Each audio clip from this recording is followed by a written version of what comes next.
Ang ingay nila ngayon sa social media. Impeach Sara, impeach Sara, impeach Sara. Ikulong si Bato, ikulong si Bato.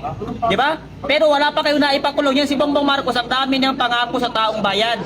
Bago magpapasko, ay sila po ay magpapasko sa loob ng kulungan. February 12, February na.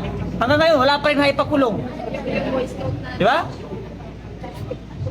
Kaya pag ang buntot, tanga, tanga rin yan. Mula ulo nila hanggang babae nila, tanga. Mula kay Marcos, pati sa vlogger nila, pinakabata na supporter ni Marcos Gunggong. Ayan talaga yung katotohanan. Agree ako dyan sa sinasabi ni Kuya Parak.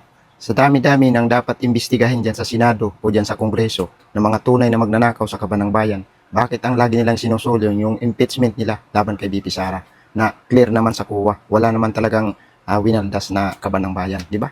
Tsaka kung meron man yung inisyu sa kanya, ginamit niya sa tama, ilang milyon lang kumpara sa bilyon, kumpara sa trilyon, di ba?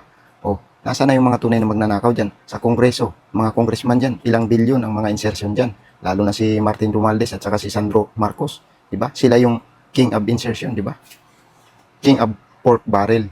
O, ika nga ni Attorney Ruin Aguanzon. Sila naman talaga biruin mo, nasa 30 billion yung dalawa sila, si Sandro Marcos at saka si Martin Romualdez. O, si Risa Ontiveros, senadora. O, 3 billion, mismo si Katunying ang nagbunyag niyan. May listahan yan, di ba? May resibo yan. Kaya, wag kami, iba na lang. Diyos ko po, nililin lang nyo, masyado yung taong bayan, mga kupal kayo. Kayo yung mga tunay na kawatan, hindi si Sara. Ang daming pwedeng ipatawag sa Senado para imbestigahin. Imbestigahin sa Kongreso, mga congressman, mga kalyado nyo. Wala kayong napakulong. Anong petsa na, magmamarch na lang. Tapos puro kayo impeach kay BP Sara. Mga kupal kayo.